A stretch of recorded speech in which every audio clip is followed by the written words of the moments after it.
성령 그분의 이름을 감히 새롭게 좀 번역하고 싶었습니다.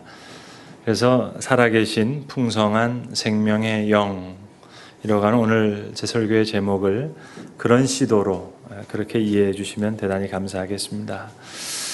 우리가 나무 한 그루를 볼 때도 우리 눈에 보이는 줄기가 있고 잎사귀가 있고 열매가 있습니다. 그러나 우리 눈에 보이지 않는 분명한 뿌리가 있는 겁니다. 우리 신앙생활에도 열매와 또 줄기와 잎사귀에 해당하는 부분이 있지만 비록 우리의 눈에 보이지 않는다 하더라도 우리의 신앙생활의 뿌리는 저는 개인적으로 그것은 신학적인 이해라고 생각합니다. 여러분이 신학을 공부하시건 공부하지 않으시건 상관없습니다. 신학교에 가셨건 안 가셨건 상관없이 모든 신앙인들에게는 알게 모르게 자기가 가지고 있는 신학적인 이해가 있습니다. 저는 그게 신앙생활의 뿌리라고 생각합니다. 저는 지난 몇 주 동안 계속 그 뿌리를 좀 건드려 보고 싶어서 제 나름대로는 좀 어려운 작업을 그렇게 하고 있습니다. 요즘 TV상이나 또 언론에 보시면 갑질 논란 이런 내용이 많이 있습니다. 유명한 그 기업의 회장님들, 그분 운전하시는 분들한테 너무 막대하시더라고요. 최근에 한 유명한 기업의 회장 되시는 분들도 한 그 운전사 하시는 분한테 말한 것이 이렇게 녹음이 돼서 그걸 들어봤는데요. 욕을 너무 잘하시더라고요. 근데 알고 보니까 그분이 서울의 한 교회에 그것도 존경받는 한 장로님이었습니다. 저는 그분의 행동, 그분의 어떤 인격, 그거를 얘기하고 싶은 마음이 없습니다. 그러나 그분의 신학을 좀 한번 묻고 싶습니다. 자, 우리가 그 한 개인만이 아닙니다. 왜 이 땅에 있는 교회들 중에 어떤 교회들은 세상으로부터 비난받는가?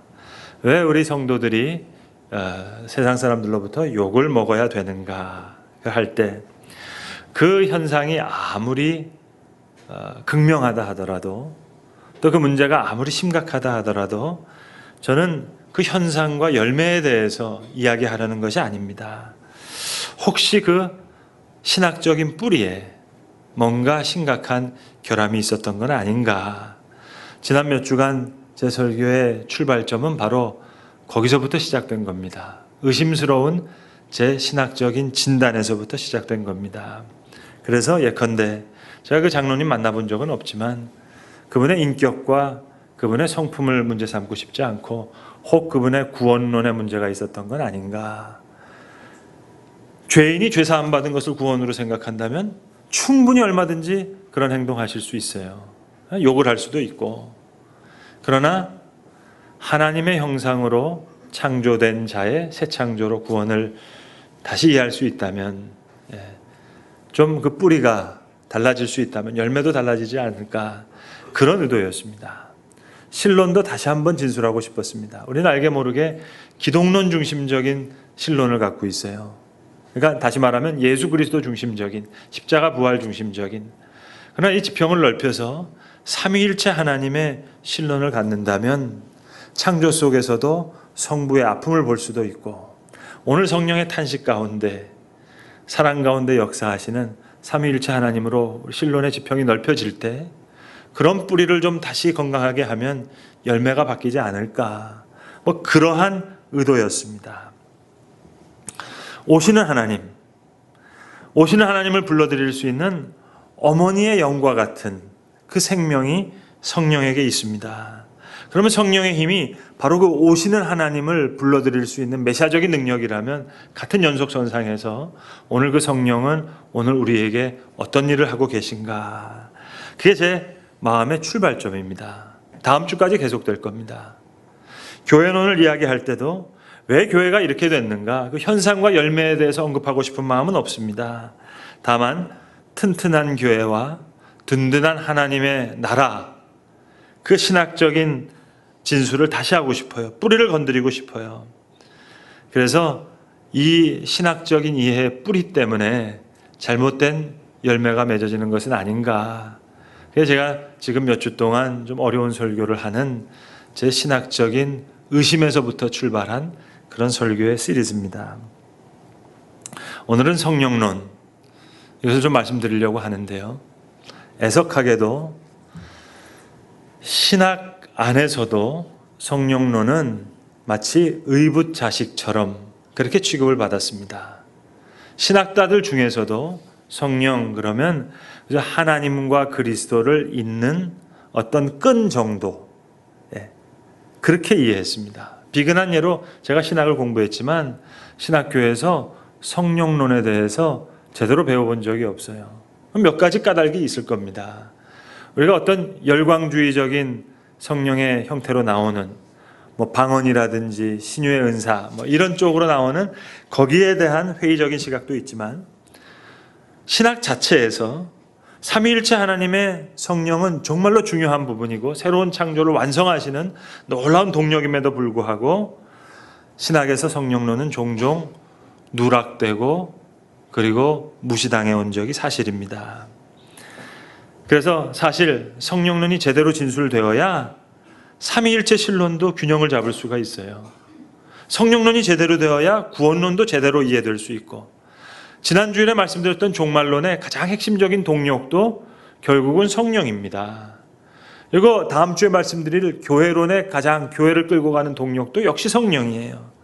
그렇다면 교회론과 구원론과 종말론을 다 아우를 수 있는 그것이 바로 성령론인데 우리는 그동안 성령 그러면 어떻게 이해했는고 하니 대략 하나님의 영으로 그리스도의 영으로 우리에게 오셔서 우리가 믿음을 고백하는데 역할을 하시는 어떤 분으로 그리고 교회 안에 이 교회의 거룩한 무리들이 이제 거룩한 하나님의 사람으로 나아가는데 성화의 역사를 이루시는 성령의 능력으로 그러니까 성도의 심령 속에 다시 말씀드리면 교회의 틀 속에 성령을 가다 놓는 측면이 많았습니다. 오늘 저는 그 지평을 좀 넓혀보려고 하는 겁니다. 제가 넓히려는 것이 아니라 오늘 성경의 본문이 그 말씀을 해주고 계십니다. 오늘 성경이 말씀하시기를 주는 영이시니 주의 영이 계신 곳에는 자유가 있느니라. 제가 추가적으로 말씀드리겠지만 이 자유라는 말, 이 속에는 무궁무진한 하나님의 말씀이 있습니다. 주의 영, 성령이 계신 곳에 자유함이 있다. 살아계신 풍성한 생명의 영, 정말로 구원론과 종말론과 교회론을 다 아우를 수 있는 올바른 성령론. 이거는 단순히 방언을 하고 병을 고치는 그런 성령의 현상적인 좁은 소견으로는 성령론이 제대로 설명될 수가 없습니다. 풍성한 생명의 영. 그래서 오늘 본문은 말씀하시기를 우리가 다 수건을 벗은 얼굴로 거울을 보는 것 같이 주의 영광을 볼 것인데 그와 같은 형상으로 변화하여 영광에서 영광으로 이르는 고통에서 생명으로 이르는 이 모든 일이 곧 주의 영으로 말미암음이니라. 그러니까 성령은 성도의 심령 속에만 역사하시는 것이 아니라 교회 공동체에서만 역사하시는 것이 아니라 온 세상을 변화시키는 창조의 영입니다. 그리고 연속적으로 오늘 역사하십니다. 마치 하나님이 오시는 하나님의 아버지시라면 성령은 그 하나님을 불러오시게 하는 어머니의 생명의 영과 같은 그래서 생명을 파괴하는 모든 위험을 극복하게도 하시고 새하늘과 새 땅을 앞당겨 오고자 하는 메시아적인 능력입니다. 그래서 어머니와 같은 이 사랑, 이 생명 속에서 인간은 믿음을 얻어서 변화되기도 하고 또 사랑에 가득 찬 사람이 되기도 하고 희망에 찬 새로운 삶으로 다시 태어나기도 해요. 교회도 사실은 성령의 열매입니다. 목회자와 교인으로 나누어져 있는 어떤 체계가 아니라 어떤 사회 구조가 아니라 성령의 사귐의 공동체로 부르셔서 성령의 열매로 우리에게 믿음과 소망과 사랑의 공동체를 허락하신 거예요. 그래서 마치 어린 아이가 어머니의 사랑 속에서 태어나고 자라고 성숙하듯이 주는 영이시니 주의 영이 계신 곳에 자유가 있느니라. 자, 종말에 우리를 완전한 새로운 존재로 변화시킬 그분이 오늘도 창조된 시간과 공간 속에서 우리에게 함께 하시는 겁니다. 창조와 공간 속에서 우리와 함께 하신다는 것은 모든 피조물 가운데 피조물을 생동케 하시는 생명으로도 함께 하시고 때로는 이 시간과 공간사에 창조가 이그러져 있어요. 시간이 고통받기도 있어요. 때로는 공간이 고통받기도 해요. 때로는 전쟁과 기근과 재난이 고통당하기도 해요. 그 고난 가운데도 성령은 계시는 거죠. 아픔을 감내하시는 어머니의 생명과 같은 영으로. 그래서 결국은 모든 고통에서, 모든 고난에서 영광으로, 생명으로 이끌어 가시는 생명의 영으로. 오늘 본문 말씀은 그것입니다. 이 모든 일이 곧 주의 영으로 말미암음이니라. 그러니까 우리는 살아계신 하나님을 의지하며 살면서 희망이 생기는 거예요. 이거 생명의 영이 작동하는 겁니다. 하나님은 움직이시도 않고 고난당하시지도 않고 우리에게 멀리 계신 하나님이 아니라 우리와 가까이 계시고 사랑으로 먼저 우리에게 다가오시고 우리를 살리시는 일에는 피곤함을 모르시는 분이에요. 그게 생명의 영입니다. 그래서 성령을 통해서 하나님을 가까이 경험할 때 생명에 대한 사랑이 싹트기도 하고 감각이 눈을 뜨기도 하고 때로 우리의 행동에 용기가 찾아오기도 하고 우리의 생각에 위로가 오기도 하고. 자, 이것이 없다면, 생명의 영이 없다면 세상은 그냥 물질 중심으로 돌아가는 거예요. 초월성을 잃은 어떤 삶입니다. 아주 협소한 축소된 삶을 경험하게 되는 거예요. 위로부터 오는 빛을 잃은 삶입니다.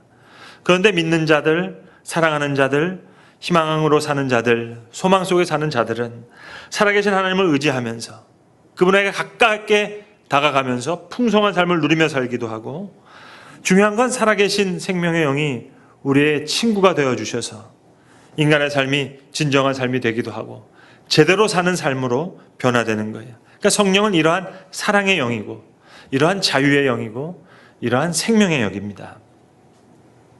제가 오늘 설교를 준비하기 위해서 두 권의 책을 읽었습니다. 하나는 무려 500페이지 되는 책이고요. 다른 책은 하나는 300페이지 되는 책인데, 한 책은 제가 대학교 4학년 때 나온 책입니다. 91년도에 출간된 책이고, 또 다른 책은 같은 저자가 25년을 지나서 지난 5월 달에 번역 출간된 책인데요. 유르겐 몰트만이라고 하는 현존하는 최고의 신학자라고 하는 분이 쓴 책입니다. 생명의 영, 성령론에 대한 유명한 저서입니다. 근데 이게 어렵다고 해서 이제 이분이 300페이지로 줄였어요. 300페이지로 쉽게 줄이셨는데 별로 쉽지 않더라고요. 아무튼 제가 두 권을 읽었어요. 그러니까 제 설교의 제목이 어디서부터 왔는 줄 아시겠죠. 몰트만의 첫 번째 책은 생명의 영이라는 성령론에 관한 책이고요. 25년이 지나서 지난 5월에 발간된 책은 살아계신 하나님과 풍성한 생명이라는 제목의 책입니다. 둘을 묶어서 살아계신 풍성한 생명의 영. 여러분 그거 아세요? 한 개를 뺏기면 표절이고요. 두 개를 뺏기면 리서치입니다. 근데 이거를 충분히 소화해내면 이건 창의적인 게 되는데요. 제가 창의적인 것까지는 모르겠고 최소한 이건 리서치가 있는 설교예요. 하나님이 저에게 요약의 은사를 주셨거든요. 제가 500페이지 책을요 한 2분에 요약해 볼게요. 이 생명의 영이라는 책이 제가 대학교 4학년에 독일에서 나왔습니다. 이게 신학계에 큰 센세이션을 일으켰어요. 왜냐하면 성령에 대해서 가지고 있던 기존의 생각을 넓혔으니까, 그 지평을 확 넓혔으니까. 쉽게 한번 설명해 볼게요. 예를 들어서 당신은 언제 마지막으로 성령의 역사를 체험했습니까? 이렇게 물으면 우리가 다 당황한다고요. 왜냐? 성령의 역사 그러면 뭔가 저 기도원에 들어가서 40일 금식한 후에 그때 뭔가 경험하는 그게 성령의 체험 같거든요. 그러니까 성령의 거룩함에서 들을 때 우리는 뭔가 종교적인 경외심, 종교적인 두려움을 느껴요. 그러니까 성령은 뭔가 우리의 세속적인 삶과는 분리되어지는 어떤 것으로. 그러니까 하나님은 뭔가 모르게 멀리 떨어져 있는 존재. 성령의 체험은 뭔가 거룩한 곳에서 느껴지는 것으로. 그러니까 모든 사람이 가질 수 있는 그런 영역에 있는 것이 아닌 어떤 다른 것. 그렇게 성령의 역사를 느끼게 된다고요. 자, 그런데 제가 그러면 질문을 바꿔볼게요. 당신은 언제 마지막으로 생명의 영, 삶의 영을 체험하셨습니까? 이렇게 물으면요, 느낌이 확 달라진다고요. 언제 생명의 영을 체험했습니까? 이 질문에 대해서는 우리가 우리 일상적인 삶의 경험을 가지고도 꼭 대답할 수 있을 것 같은, 그런 느낌을 우리가 가져요. 그러니까 우리가 경험했던 위로라든지 어제 느꼈던 용기라든지 이걸 가지고도 이야기할 수 있을 것 같거든요.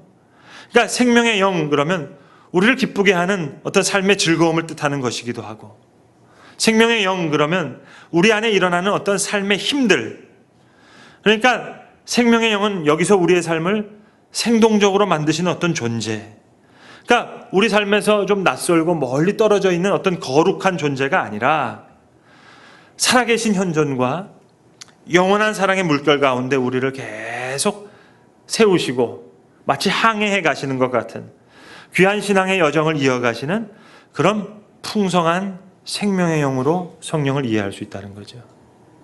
500페이지 제가 2분 만에 요약했습니다. 자, 그러면 이제 300페이지 책 그 1분에 요약해 볼게요.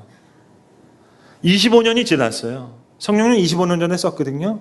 다시 쉽게 쓰고 싶은 거예요, 몰트만이. 그래서 살아계신 하나님과 풍성한 생명이라는 제목으로 쓰면서 처음부터 끝까지 이 얘기를 하는 거예요. 4세기 교부 아타나시우스가 한 말인데, 부활하신 그리스도는 삶을 끝없는 축제로 만들어주신다. 이게 그 책의 시작과 끝이에요.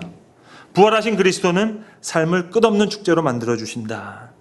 그러니까 생명의 영은 어떻게 프레시하게 우리에게 이해가 되냐면 우정과 같은 사랑으로 우리에게 이해되기도 해요. 한 걸음 더 나아가서는 어머니가 느끼는, 어머니가 가지는 그런 함께 아파하는 생명의 영으로도 느껴지기도 하고, 이건 정말 프레시한 성령에 대한 설명이거든요, 여러분. 그래서 몰트만의 그의 책 한 장이 그런 제목으로 되어 있어요. 성령을 열린 우정의 삶에서 누리는 자유로 설명합니다.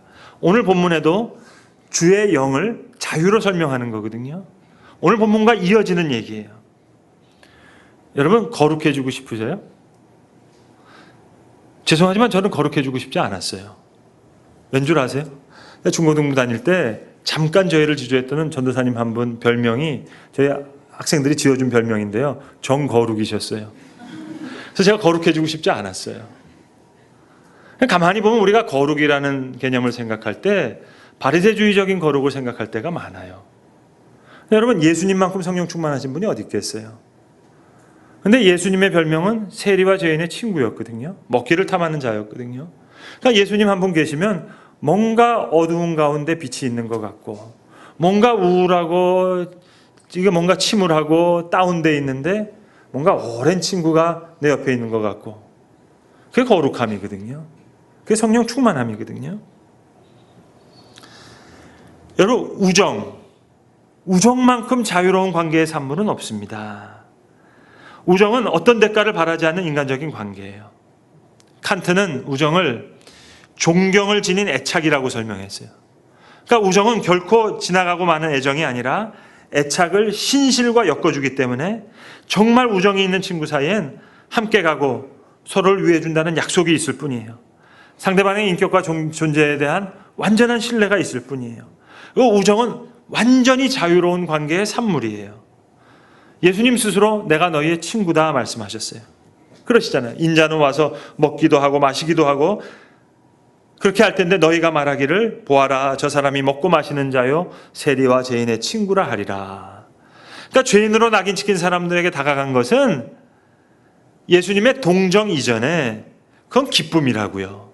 초대하고 싶은 풍성한 즐거움이에요.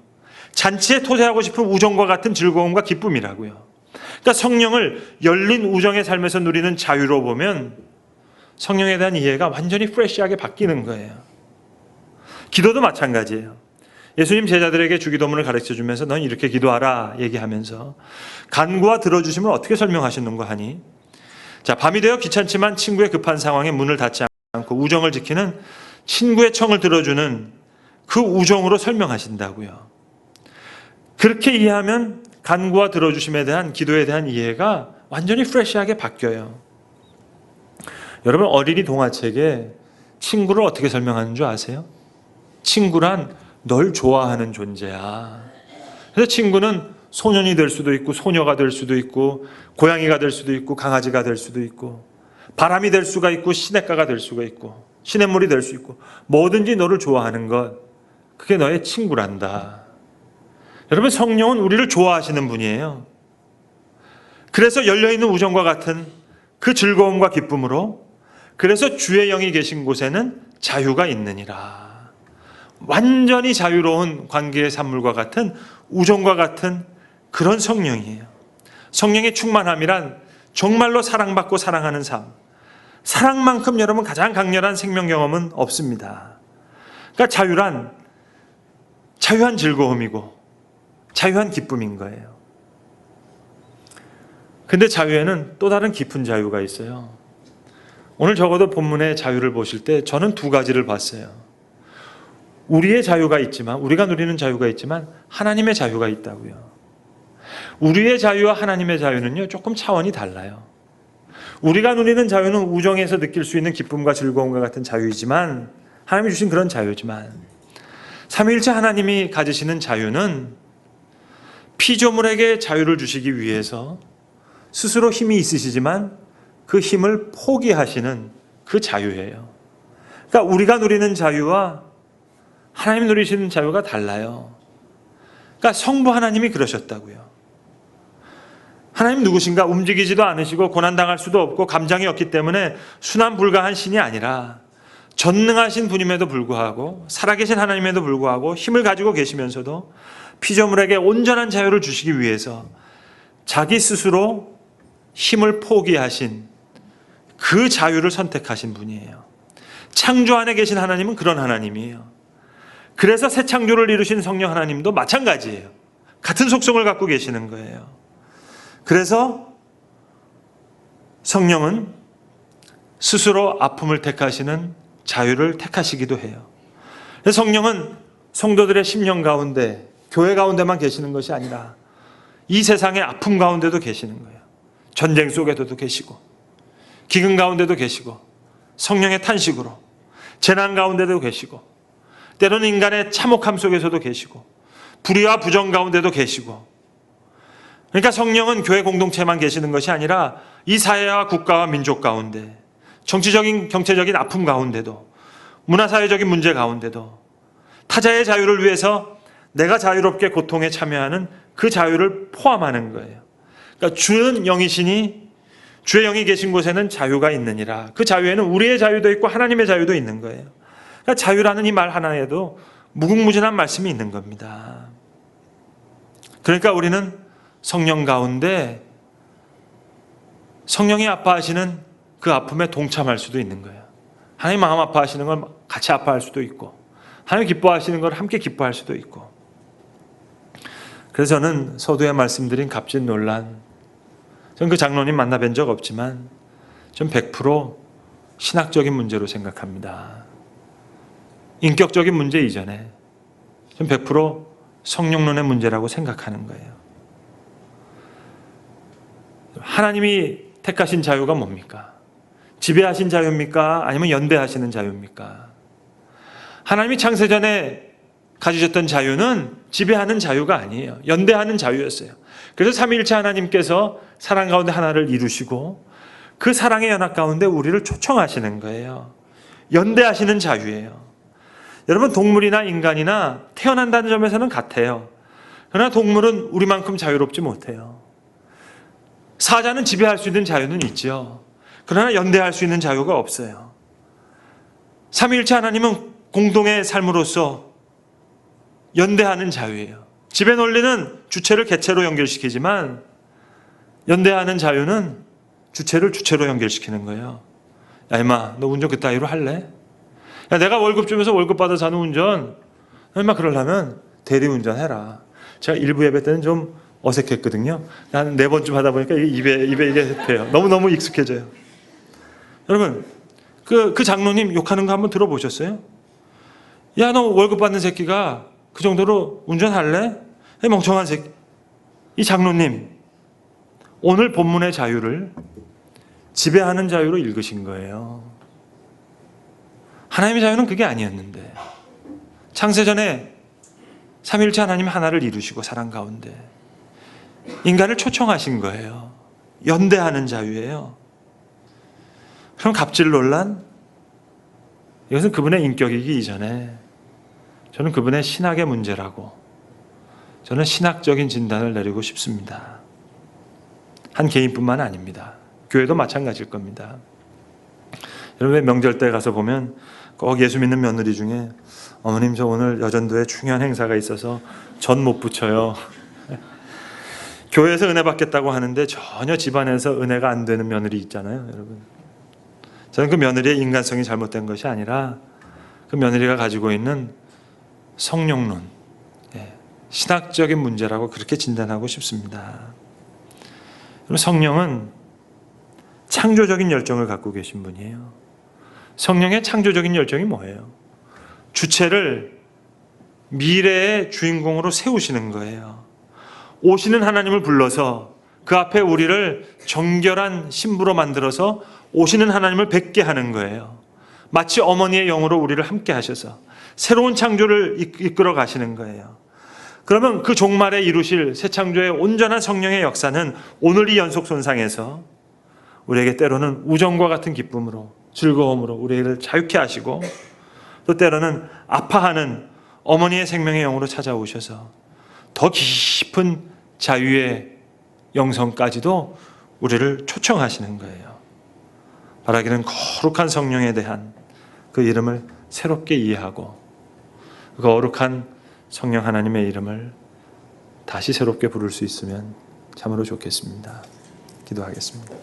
아버지 하나님, 주는 영이시니 주의 영이 계신 곳에는 자유가 있느니라 말씀하셨습니다. 우리 편의 자유도 있고 하나님 편에 누리시는 자유도 있는 줄로 아는데, 주님, 이 자유 속에 정말로 초대하고 싶은 풍성한 기쁨 때문에 잔치에 초대하고 싶으신 그 우정과 같은 완전히 자유로운 관계의 산물인 그 열린 우정의 삶에서 누리는 자유도 경험하게 하시고, 또 사랑받고 사랑하는, 너무 사랑하기에 스스로의 아픔을 선택하신 어머니의 사랑과 같은 자유도 누리게 하여 주셔서 연대하는 삶에서 누리는 그 자유까지도, 그 자유가 깊어지게 하여 주시옵소서.